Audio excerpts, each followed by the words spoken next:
చందమామ కథ శివుడి తెలివి. పూర్వం సిరిపల్లెలో కొమరయ్య అనే రైతు ఉండేవాడు. అతడికి ఒకే ఒక్క మగబిడ్డ మాత్రమే కలిగాడు. వాడు ఈడువాడయ్యాక దగ్గర బంధువుల్లో అమ్మాయితో వివాహం జరిపించారు. 1.5 సంవత్సరాల కాలం జరిగేసరికి కోడలు చక్కటి మగబిడ్డను కన్నది. కొమరయ్య దంపతులు మనవణ్ణి చూసి పరమానందం చెందారు. అయితే మనవడు 1 నెల రోజులు బిడ్డగా ఉండగా కొమరయ్య కొడుకు కోడలు పల్లెకు దాపులనున్న ఏటి కాలువను బల్లకట్టుపైన దాటుతుండగా జరిగిన ప్రమాదంలో ఇద్దరు కాలం చేయడం జరిగింది.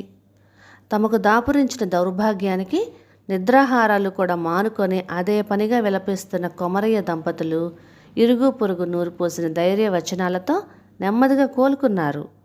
వాళ్ళు మనవణ్ణి పల్లెలో ఉన్న నీలకంఠ దేవాలయానికి తీసుకుపోయి అక్కడి పూజారి గంగాధర భట్టు మాట ప్రకారం బిడ్డకు శివుడు అని పేరు పెట్టి వాడు మృత్యుంజయుడిగా కలకాలం వర్ధిల్లాలని కోరుకుంటూ ఈశ్వరుడికి ముక్కులు మొక్కారు. ఆ శివుడు ఇప్పుడు పెళ్ళీడు కుర్రవాడు. వాడి చక్కదనాన్ని గురించి తెలివితేటల గురించి పల్లెలో అందరూ గొప్పగా చెప్పుకునేవారు. వృద్ధ పూజారి గంగాధర భట్టుకు వాడంటే ఎంతో మురిపం. తాతతో కలిసి ఇంచుమించుగా ప్రతిరోజు ఆలయానికి వచ్చే శివుడితో కాసేపైన కబుర్లు చెప్పనిదే ఆయనకు నిద్ర పట్టదు. ఒకనాటి సంధ్యవేళ యథాప్రకారం గుడికి వచ్చిన తాత మనవలిద్దరూ ఈశ్వర దర్శనం చేసుకుని మండపంలో విశ్రాంతిగా కూర్చొని ఉన్న గంగాధర భట్టు దగ్గరికి వెళ్ళారు.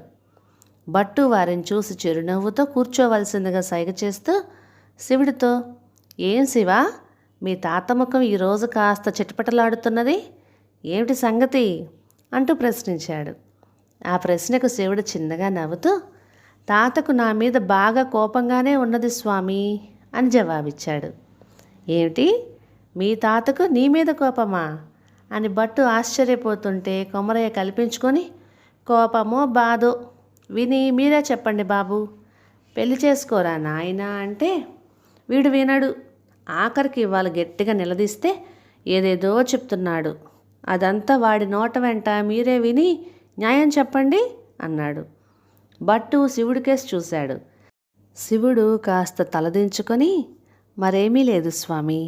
ఉన్న పలంగా ఎవరినో చూపించి పెళ్ళి ఆడేయమనటం ఏం బాగు? పిల్ల కాస్త కనుముక్కు తీరు బాగున్నదైతే పని పాటలు రానిదై ఉంటుంది. అందము తెలివి పనితనము ఉన్న పొగరుబోతు పిల్ల దొరికిందంటే తాత నానమ్మ ఈ వయస్సులో ఏం సుఖపడతారు?" నేను ఇలా అనేసరికి తాతకు కోపం వచ్చింది అన్నాడు. శివుడి మాటలకు భట్టు ముచ్చటి పడుతూ నవ్వుతూ, "కొమరయ్య, మీవాడు చాలా పెద్ద ఎత్తునే ఉన్నాడయ్యా" అన్నాడు. అందుకు కొమరయ్య ఏదో చెప్పబోతుండగా అతడి సాటి రైతు చంద్రయ్య అక్కడికి వచ్చాడు. చంద్రయ్య వెనకే ఒక చక్కని పెళ్ళీడి పిల్ల ఉన్నది. చంద్రయ్య భట్టుకు నమస్కరించి తాను తెచ్చిన పనసపండు ఆయన దగ్గర పెట్టాడు. భట్టు సాదరంగా చంద్రయ్యను పలకరించి, "పండు బాగున్నదయ్యా. ఇంతకు నీ వెనక ఆ పిల్లెవరు?" అంటూ ప్రశ్నించాడు. "మా తోడల్లుడి కూతురు గౌరీ బాబు, కృష్ణపట్నం నుంచి వచ్చింది. పేరుకు పట్నం పిల్లే కానీ దీనికి రాని పని అంటూ లేదనుకోండి. మా ఆవిడ గంటలో చేసే పని ఇది తెలివిగా చిటికలో చేసేస్తుంది" అన్నాడు చంద్రయ్య. అంతలో గౌరీ 2 అడుగులు ముందుకు వేసి వంగి భట్టుకు నమస్కరించింది. "శీఘ్రమేవ కళ్యాణమస్తు" అంటూ గౌరిని ఆశీర్వదించిన భట్టు శివుడి ముఖంలో గౌరీ పట్ల వ్యక్తమవుతున్న ప్రశంసను గమనించి ఒక నిశ్చయానికి వచ్చాడు.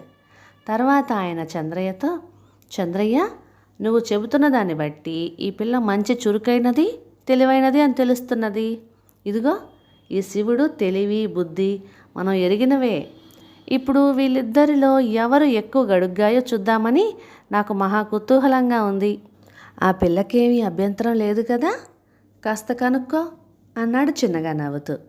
చంద్రయ్య ఏమంటావు అన్నట్టుగా తన వైపు చూడగానే గౌరీ అభ్యంతరం ఏమీ లేదన్నట్టుగా తలాడించింది. అది చూడగానే భట్టు శివుడితో, "ఎదురా బాబు, మా పిల్లను నీకు తోచినది ఏదైనా అడుగు చూద్దాం" అన్నాడు. వెంటనే శివుడు ఉత్సాహంగా ముందుకొక అడుగు వేసి సన్నగా నాజూకుగా ఉన్న గౌరీ వైపు చూస్తూ, "మీ ఇంటి ద్వారాలన్నీ చిన్నవేనా లేక పెద్దవి ఉన్నాయా?" అంటూ ప్రశ్నించాడు. ఆ ప్రశ్నకు గంగాధర భట్టు ముఖంలో నవ్వు కదలాడగా కొమరయ్య చంద్రయ్య ఇదేం ప్రశ్న అన్నట్టుగా చూశారు.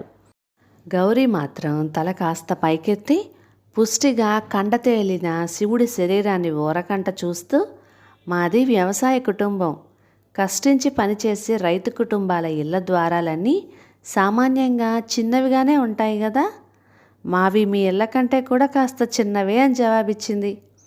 చిన్నప్పటి నుంచి తాత గారాబం వల్ల భోజన ప్రియుడిగా తిండి పుష్టితో పెరిగిన శివుడు గౌరీ జవాబు విని కాస్త మొహం ముడుచుకొని, అయినా తన శరీరం మరీ ద్వారం పట్టనంతగా లేదు కదా అని తృప్తిపడుతూ, సరే గాని నిండు నీటి కడవ ఉదయానికే ఇస్తే సాయంత్రానికి అది ఖాళీ అయిపోతుందా లేక నిండుగానే ఉంటుందా అంటూ రెండో ప్రశ్న వేశాడు. దానికి గౌరీ, నీరు వృధా చేయకుండా అవసరమైన మేరకే వాడతాను గనక సాయంత్రానికి సగం కడవ మాత్రమే ఖాళీ అవుతుంది అన్నది. ఆమె పిసినారి గాని దుబారా ఖర్చు చేసే మనిషి గాని కాదని, పొదుపు విలువ తెలిసినదేనని గ్రహించిన శివుడు ఆనందిస్తూ, సరే ఎందుకు పనికిరాని ముసలి ఎద్దుల్ని ఏం చేయాలంటావు అని అడిగాడు. ప్రతి ప్రాణి ఎప్పుడో ఒకప్పుడు ముసలిదయ్యేదే, అంతచేత అవి వయస్సులో ఉన్నప్పుడు మనకు చేసిన సేవల్ని గుర్తుంచుకొని వాటిని జాగ్రత్తగా సాకాలి అన్నది గౌరీ. ఆ జవాబు విన్న శివుడికి తాను ఆ పిల్లను పెళ్లి చేసుకుంటే ఆమె తన తాతను నానమ్మను జాగ్రత్తగానే చూసుకుంటుందన్న నమ్మకం కలిగింది. అయినప్పటికీ అంతటితో సరిపెట్టక శివుడు, సరే బాగుంది కానీ ఒకటికి ఒకటి కలపాలంటావా, అంతకంటే ఎక్కువ కలపాలా లేక అసలేమీ కలపక్కర్లేదా అంటూ ప్రశ్నించాడు. ఆ ప్రశ్నకు గౌరీ చిరుకోపంగా, ఒకటి పెద్దదైతే అసలేమీ కలపక్కర్లేదు, దేవుడైతే మాత్రం 1కి 10 కలిపినా కలపవచ్చు, చెప్పలేం అన్నది. అప్పటిదాకా మౌనంగా వారి సంభాషణ ఆలకిస్తున్న గంగాధర భట్టు ఆ జవాబు వింటూనే పెద్దగా నవ్వేశాడు. శివుడు మాత్రం ఆ జవాబు విని మొహం గంటు పెట్టుకొని కూర్చున్నాడు. సంగతేమిటో ఏమీ అర్థం కాక కొమరయ్య చంద్రయ్య మాత్రం అయోమయంగా భట్టు వైపు చూశారు. గంగాధర భట్టు నవ్వుతూ వారి వైపు చూసి, శివుడి చివరి ప్రశ్న గౌరీ జవాబు తప్ప మిగిలిన అన్ని ప్రశ్నలు జవాబులు అర్థమైనట్లే కదా, సరే ఈ చివరి ప్రశ్న జవాబు, ఎవరైనా ఒక మాట అంటే ఊరుకుంటావా లేక తిరిగి మాటలంటావా అని ప్రశ్నించాడు శివుడు. దానికి గౌరీ కాస్త చిర్రెత్తింది కాబోలు. శివుడికి చిన్న చురక అంటిస్తూ, కుటుంబంలో పెద్దలు ఒక మాట అంటే వారి పట్ల గౌరవం కొద్దీ మౌనం వహించాలని, మాట అన్నది మొగుడైతే మాత్రం 1కి 10 అంటించినా అంటించవచ్చునని జవాబు చెప్పి, ఆలు మగల కలహాలు సృష్టిలో సాధారణమైనవన్న విషయాన్ని రుజువు చేసింది. వీళ్ళిద్దరూ అందచందాలలో తెలివితేటల్లో ఒకరికి ఒకరు తగిన వారనటంలో ఏ సందేహమూ లేదు. శుభమస్తు, శీఘ్రమే వివాహ ప్రాప్తిరస్తు అంటూ శివుడిని గౌరీని ఆశీర్వదించాడు. భట్టు మాటలకు శివుడు గౌరీ ఆనందంగా ఒకరినొకరు చూసుకొని ఇద్దరూ కలిసి వినయంగా గంగాధర భట్టు పాదాలకు నమస్కరించారు. కథ సమాప్తం. ఇక ఈ కథ మీకు నచ్చినట్లయితే ఇలాంటి మరెన్నో తెలుగు చిట్టుపొట్టి కథల కోసం please like, share and subscribe to my channel. Thank you.